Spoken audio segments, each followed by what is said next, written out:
Hi friends, welcome back to Mane Magalu YouTube channel. Friends, ನಾವಿವತ್ತು ನಮ್ಮ ಮನೆಯಲ್ಲಿ ಹಾಲಾಗ್ತಾ ಇದ್ದೀವಿ.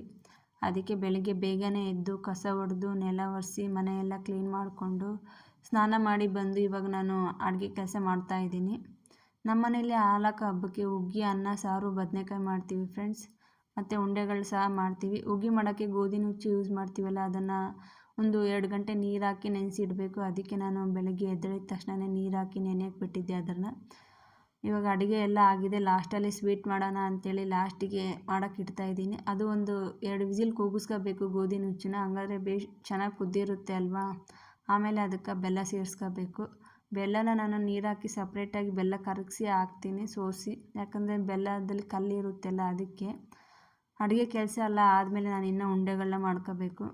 ನಾವು ಹಾಲು ಹಾಕೋಕ್ಕೆ ಎಳ್ಳುಂಡೆ ಮತ್ತು ಅಕ್ಕಿ ಉಂಡೆ ಮಾಡ್ತೀವಿ ಫ್ರೆಂಡ್ಸ್. ನೀವು ಯಾವ್ಯಾವ ಥರದ ಉಂಡೆಗಳನ್ನ ಮಾಡ್ತೀರಾ ಅಂತೇಳಿ ಕಮೆಂಟ್ ಮಾಡಿ ತಿಳಿಸಿ. ಇವಾಗ ಅಡುಗೆ ಎಲ್ಲ ಆಗಿದೆ ನೋಡಿ, ನಾನು ಉಂಡೆಗಳನ್ನ ರೆಡಿ ಮಾಡ್ಕೊತಾ ಇದ್ದೀನಿ. ಇನ್ನು ಸ್ವೀಟ್ ಒಂದೇ ಆಗಿಬಿಟ್ರೆ ಅಡುಗೆ ಕೆಲಸ ಎಲ್ಲ ಕಂಪ್ಲೀಟಾಗಿ ಮುಗಿದೋಗುತ್ತೆ. ಮತ್ತು ನಮ್ಮ ಚಾನಲ್ನ ಇನ್ನೂ ಯಾರ್ಯಾರು ಸಬ್ಸ್ಕ್ರೈಬ್ ಮಾಡ್ಕೊಂಡಿಲ್ಲ, ಪ್ಲೀಸ್ ಸಬ್ಸ್ಕ್ರೈಬ್ ಮಾಡ್ಕೊಳ್ಳಿ ಫ್ರೆಂಡ್ಸ್. ನಮ್ಮ ಮನೆಯವರು ಸ್ನಾನ ಮಾಡೋಕ್ಕೆ ಹೋಗಿದ್ದಾರೆ. ಇವಾಗ ನಾನು ಉಂಡೆಗಳೆಲ್ಲ ರೆಡಿ ಮಾಡ್ಕೊಂಡಾಯ್ತು ಆಯಿತು ನೋಡಿ. ಸ್ವೀಟಿಗೆ ಡ್ರೈ ಫ್ರೂಟ್ಸ್ ಹಾಕ್ತಾಯಿದ್ದೀನಿ.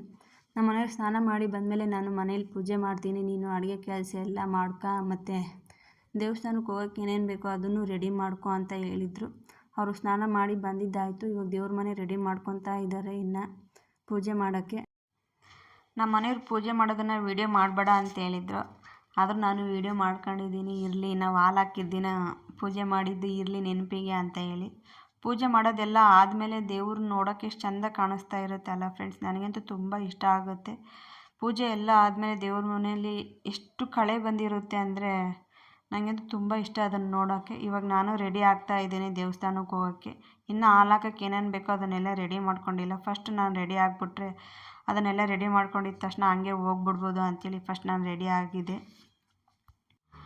ನಮ್ಮ ಮನೆಯವರು ಆವಾಗಿಂದ ಬೈತಾಯಿದ್ರು, ಎಷ್ಟೊತ್ತು ಮಾಡ್ತೀಯ ನೀನು, ಬೇಗ ಬೇಗ ರೆಡಿಯಾಗು, ಲೇಟ್ ಆಗುತ್ತೆ ಅಂತ ಹೇಳಿ. ಅದಕ್ಕೆ ನೋಡಿ, ನಾನು ಇವಾಗ ದೇವಸ್ಥಾನಕ್ಕೆ ಹೋಗೋಕ್ಕೆ ಹಾಲು ಹಾಕೋಕ್ಕೆ ಏನೇನು ಬೇಕೋ ಅದನ್ನೆಲ್ಲ ಒಂದು ಬ್ಯಾಗಲ್ಲಿ ತೊಗೊಂಡು ಹೋಗ್ತಾ ಇದ್ದೀನಿ ಫ್ರೆಂಡ್ಸ್. ನಾವು ಹಾಲು ಹಾಕೋಕ್ಕೆ ಹೋಗ್ತೀವಲ್ಲ, ಅದು ಸುಬ್ರಹ್ಮಣ್ಯ ದೇವಸ್ಥಾನ. ಆ ದೇವಸ್ಥಾನದಲ್ಲಿ ವಿಗ್ರಹ ಏನೂ ಇಲ್ಲ ಫ್ರೆಂಡ್ಸ್. ಹುತ್ತ ಇದೆ, ಅಂದರೆ ಹೊಲದಲ್ಲಿರುತ್ತೆಲ್ಲ ಹುತ್ತ, ನಮ್ಮೂರ ಕಡೆ ಹಳ್ಳಿ ಕಡೆ ಅದು ಇದೆ. ನನಗಂತೂ ಈ ಬೆಂಗಳೂರಲ್ಲಿ ಆ ಹುತ್ತ ನೋಡಿ ಶಾಕ್ ಆಯಿತು ಮತ್ತು ಖುಷಿನೂ ಆಯಿತು. ಯಾಕಂದರೆ ನಾವು ಚಿಕ್ಕವ್ರು ಇರ್ಬೇಕಾದ್ರೆ ನೋಡಿರೋದು, ಅಂದರೆ ನಮ್ಮ ಪಕ್ಕದ ಮನೆಯವರೆಲ್ಲ ಹಾಲು ಹಾಕೋಕ್ಕೆ ಹೋಗ್ತಿದ್ರಲ್ಲ, ಅವ್ರ ಜೊತೆ ಹೋಗಿದ್ದವಾಗ ನೋಡಿರೋದು. ಬನ್ನಿ ತೋರಿಸ್ತೀನಿ ನಿಮಗೆ ಕೂಡ. ಇವಾಗ ದೇವಸ್ಥಾನಕ್ಕೆ ಹೊರಟಿದ್ದೀವಲ್ವ, ಇದೇ ನೋಡಿ ಫ್ರೆಂಡ್ಸ್ ಅದು ದೇವಸ್ಥಾನ. ಈ ಪಕ್ಕದಲ್ಲಿ ನಾಗಪ್ಪಗಳನ್ನ ಮಾಡಿ ಇಟ್ಟಿದ್ದಾರೆ, ಅಂದರೆ ತುಂಬ ನಾಗಪ್ಪಗಳನ್ನ ಮಾಡಿಟ್ಟಿದ್ದಾರೆ. ಜನ ನೋಡಿ ಜಾಸ್ತಿ ಜನ ಇದ್ದಾರೆ. ಅವತ್ತು ಸೋಮವಾರ ನಾವು ಹಾಲು ಹಾಕಿದ್ದು. ಎಷ್ಟೊಂದು ಜನ ಇದ್ದಾರೆ ಅಂದರೆ ಕ್ಯೂವಲ್ಲೆಲ್ಲ ನಿಂತಿದ್ರು ಹಾಲು ಹಾಕೋಕ್ಕೆ, ಒಬ್ಬರಾದ್ಮೇಲೆ ಒಬ್ಬರು. ನಾವೂ ಕ್ಯೂವಲ್ಲಿ ನಿಂತು ಹಾಲು ಹಾಕಿ ಬಂದಿವಿ ಸಪ್ರೇಟಾಗಿ. ಅಲ್ಲಿಗೆ ಹೋದ್ಮೇಲೆ ನಾನು ತಟ್ಟೆಗೆ ರೆಡಿ ಮಾಡ್ಕೊಂಡಿದ್ದೆ, ಎಲ್ಲವುದು ಬ್ಯಾಗಲ್ಲಿ ಇಟ್ಕೊಂಡು ಹೋಗಿದ್ದೆಲ್ಲ ತಟ್ಟೆನೂ ತೊಗೊಂಡೋಗಿದ್ದೆ. ಹಾಲು ಹಾಕಿ ಬಂದಮೇಲೆ ನಾವು ಕೈಗೆ ದಾರ ಕಟ್ಕೊತೀವಿ. ಅದು ಒಂದು ಸಣ್ಣವ್ರು ಇರ್ಬೇಕಾದ್ರಿಂದ ಅಭ್ಯಾಸ ಆಗ್ಬಿಟ್ಟಿದೆ ದಾರ ಕಟ್ಕೊಂಡು. ಹಾಲು ಹಾಕಿವಿ ಅಂದರೆ ದಾರ ಕಟ್ಕೊಳ್ಳೋದು. ಫ್ರೆಂಡ್ಸ್, ನೀವೂ ದಾರ ಕಟ್ಕೊತೀರಾ ಇಲ್ಲ ಅಂತೇಳಿ ಹಂಗೆ ಕಮೆಂಟ್ ಮಾಡಿ ತಿಳಿಸಿ ಫ್ರೆಂಡ್ಸ್. ಹುತ್ತ ತೋರಿಸ್ತೀನಿ ನೋಡಿ ಫ್ರೆಂಡ್ಸ್. ಅಲ್ಲೇ ಪಕ್ಕದಲ್ಲಿ ಸುಬ್ರಹ್ಮಣ್ಯ ದೇವಸ್ಥಾನ ಇದೆ ಅಂತ ಹೇಳಿದೆಲ್ಲ, ಇದೆ ನೋಡಿ ಫ್ರೆಂಡ್ಸ್. ಅದು ಹುತ್ತ ಎಷ್ಟು ದೊಡ್ಡದಿದೆ ಅಂದರೆ ಹತ್ತತ್ರ ಒಂದು ಮನುಷ್ಯರು ಅಷ್ಟು ಹೈಟ್ ಇದೆ, ಅಷ್ಟು ದೊಡ್ಡದಿದೆ ಹುತ್ತ. ನಾವು ಅಲ್ಲಿ ಪೂಜೆ ಮಾಡಿಸ್ಕೊಂಡು ಇವಾಗ ಮನೆಗೆ ಹೊರಟಿವಿ. ಮನೆಗೆ ಹೋದ್ಮೇಲೆ ನಾನು ಫಸ್ಟ್ ದೇವ್ರಿಗೆ ಒಂದೊಂದ್ಸರಿ ಕೈ ಮುಗಿದು ನಮಸ್ಕಾರ ಮಾಡಿಕೊಂಡು ಊಟಕ್ಕೆ ಕೂತೆ. ನನಗಂತೂ ತುಂಬ ಹೊಟ್ಟೆ ಹಸಿವಾಗಿತ್ತು.